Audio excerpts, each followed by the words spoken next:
Hassan Baraka est une véritable inspiration pour tous ceux qui cherchent à repousser leurs limites et à embrasser leur passion.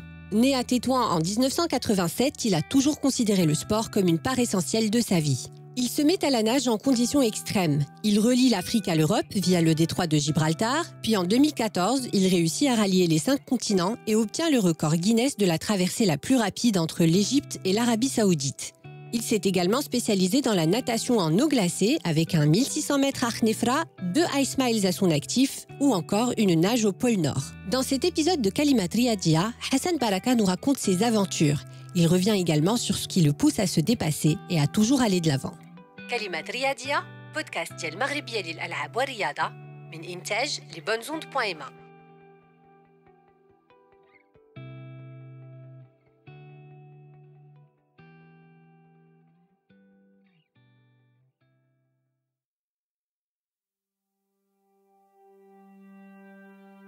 À quoi tu as pu penser, par exemple, durant les 8h30 entre l'Égypte et l'Arabie Saoudite? Pense à toutes ces personnes qui nous ont encouragés. J'ai le souvenir d'une personne qui m'a mis la main sur l'épaule et qui m'a donné une petite tapette en m'encourageant du métro de Madrid en Espagne. Et je pense à tout le monde, c'est-à-dire toute personne qui a cru en toi, qui t'a encouragé, on a le temps. J'ai besoin de cette solitude parce que ça me permet de me remettre en question que ce que j'ai mal fait hier, que ce que je dois mieux faire, que ce soit vis-à-vis des autres, mais surtout vis-à-vis de moi.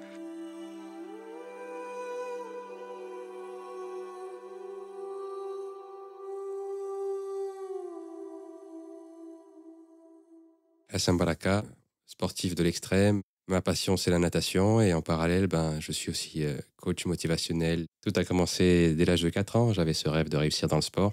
Cette envie de réussir dans le judo parce que c'est le premier sport que j'ai pratiqué. Puis, je me suis tourné, bien sûr, vers le foot comme tout jeune adolescent de 10 à 12 ans.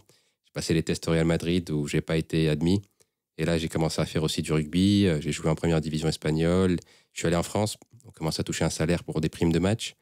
Et puis je me casse l'épaule et c'est là où je reviens, on va dire, à la pratique de la natation que j'ai toujours réalisée depuis mon plus jeune âge. Et c'est là où je commence à faire ces défis sportifs un peu loufoques, que ce soit les triathlons Ironman, après les ultraman et aussi ce ralliement des continents à la nage et maintenant cette natation non classée, voilà, qui a permis de me réaliser avec cette satisfaction que je ressens lorsque je suis dans ce milieu naturel. Moi, je dis souvent, par exemple, que ce que j'ai ressenti en mer Rouge quand j'ai nagé entre l'Égypte et l'Arabie Saoudite, j'ai nagé la moitié de la traversée en ressentant une main invisible qui m'avait transporté, on va dire, jusqu'aux côtes saoudiennes. Ma pratique sportive, c'est aussi un peu pour me retrouver avec moi-même et donner un sens à ma vie. Moi, la pratique du sport m'a toujours permis de canaliser mes énergies. Ça a toujours été ma méditation.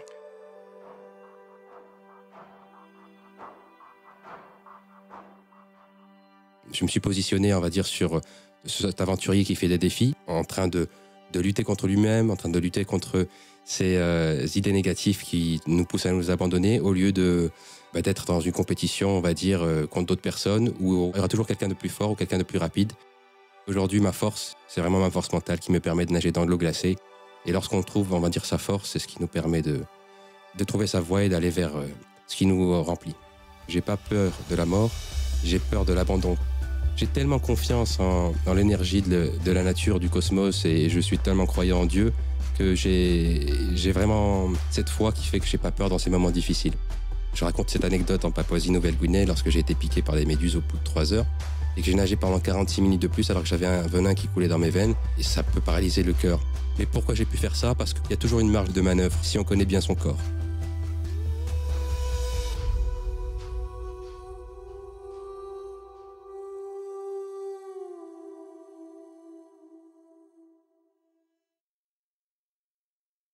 Aujourd'hui, j'ai un fils de 6 ans. J'ai plutôt peur, par exemple, de partir sans lui avoir inculqué tout ce que je voulais lui inculquer, plutôt que du fait de partir. Les gens, ils savent pas qu'après 8h30 de nage, quand je suis arrivé en Arabie Saoudite, je me suis tapé 250 km de voiture pour aller à l'aéroport le plus proche pour tamponner mon passeport. Si j'avais été conscient de pas mal de choses, peut-être je les aurais pas commencé. Je me suis lancé dans ce défi alors que j'avais pas les sous nécessaires pour le finir. Les gens, ils ne voient que ma performance sportive d'avoir nagé donc pendant plus de quasiment 30 km ou d'avoir confronté les requins, les méduses. Mais ce qu'ils voient pas aussi, c'est que il y avait toute une logistique, comment je vais atterrir sur la petite Diomède du détroit de Bering. Il fallait prendre 3 avions et louer un hélicoptère pour que toute mon équipe, que ce soit le médecin, la coordinatrice ou toutes les personnes qui me soutenaient, on était 5 quand même, puissent être à côté de moi. Donc il a cette logistique à mettre en place, le sponsoring à obtenir. Et donc si j'étais conscient de toutes ces difficultés, J'aurais pas commencé. Je monte au-dessus d'un plongeoir, la piscine est vide, je me jette, et pendant que je me vide, tout le monde, on va dire, se dit « Attention, Hassan va se faire mal, il faut remplir la piscine ».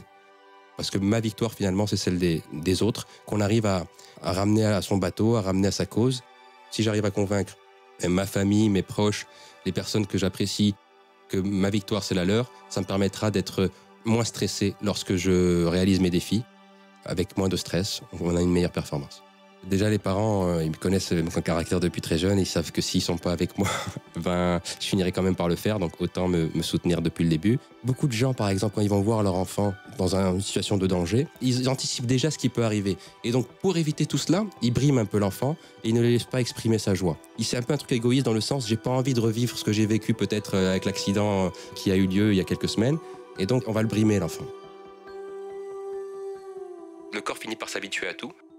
Bon, déjà, en 2014, lorsque j'ai nagé entre les deux îles américaines et russes, la petite et la grande Diomède, pour allier l'Amérique à l'Asie, je m'étais entraîné, donc au lac Baïkal aussi, j'avais fait pas mal d'immersions. Par contre, je portais une combinaison à l'époque. Et il y a cette vidéo de moi là-bas, en plein lac Baïkal, en train de m'entraîner, où c'était la première fois que je nageais dans une eau à 6 degrés, et je portais la combi, et je ressors avec un visage tout fripé. Mais au bout de 10 minutes, quoi. Alors qu'aujourd'hui, je nage sans combinaison et au pôle Nord, et j'ai pas ce souci-là. Donc on est toujours à la recherche de plus. Lorsqu'on rallie l'Espagne au Maroc à la nage, on veut faire l'Égypte à l'Arabie Saoudite qui est le double de nage. L'année prochaine, si Dieu veut, pour la Manche, Inch'Allah, qui est quasiment, même si à vol d'oiseau 33 km, on est à 50 km environ. Aujourd'hui, moi, ce que j'ai appris, c'est que le but, par définition, c'est pas un but, parce qu'une fois qu'on l'a atteint, il disparaît. Et donc ce qu'on doit rechercher toujours, c'est la finalité, c'est-à-dire de nager mieux que ce qu'on nageait avant, d'être une meilleure version de soi-même, que ce soit dans le travail, dans le perso ou dans le sport. Et c'est ce qui nous permet, on va dire, d'être dans cet instant présent, qui nous évite, on va dire, ce stress et cette mini-dépression que l'on a à chaque fois que l'on atteint un but, parce qu'il disparaît. Tout est dans la tête.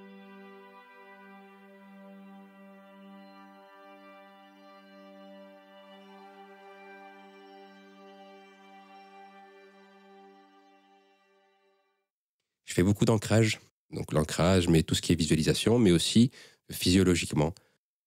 Je fais donc des immersions de bain en eau glacée assez souvent.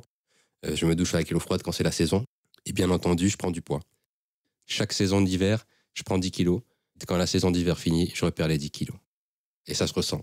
C'est pas la même chose nager dans une eau à 3 degrés lorsqu'on pèse 90 kilos que lorsqu'on pèse 78 ou 80. La vérité, j'ai commencé progressivement. Moi, les premiers mondiaux auxquels j'ai participé en Russie en 2019, j'avais fait que les 50 mètres. Et puis là, récemment, j'ai fait les 1000 mètres, qui est la distance la plus longue sur un championnat du monde. Mais sinon, j'ai fait le maximum autorisé par la International Ice Swimming Association. Je l'ai fait à 2 reprises, c'est le Ice Mile. C'est nager 1609 mètres, sans combi. Et l'eau, elle doit être entre 0 et 5. Les distances courtes, ça ne m'a jamais rien fait. Maintenant, c'est vrai que le deuxième Ice Mile que j'ai fait en Pologne, j'ai failli y passer. L'eau glacée, on dit que c'est une des morts les plus belles parce qu'on ne la ressent pas. En fait, notre corps s'endort. Quand on dépasse les 15 minutes, ça devient dangereux. On a, on va dire, des soucis cardiaques. Et il se trouve que lorsqu'on fait cet Ice Mile, on a un peu une valse qui se crée entre le poumon, entre le cœur et entre le cerveau. C'est les 3 organes vitaux qui essayent de survivre en même temps. C'est hypothermie sévère. À 30, le cœur s'arrête. On se sent partir et on revient. L'aspect mental est très important. Quand j'ai, on va dire, peut-être des problèmes personnels ou des choses qui affectent, on ressent le froid de façon plus mordante. Alors que quand on est plus apaisé, on est plus tranquille, on n'arrive plus à surmonter cela. Il y a cette spiritualité à travailler, cette méditation, il y a aussi ce raccord à soi-même qui fait que l'on peut être plus efficace. Donc en fait, c'est un travail constant de recherche d'un équilibre personnel en dehors du travail physique qui pour moi ne représente que 20 à 30% de la performance. C'est quelque chose de très important de prendre ce temps. Première question, c'est le connais-toi toi-même.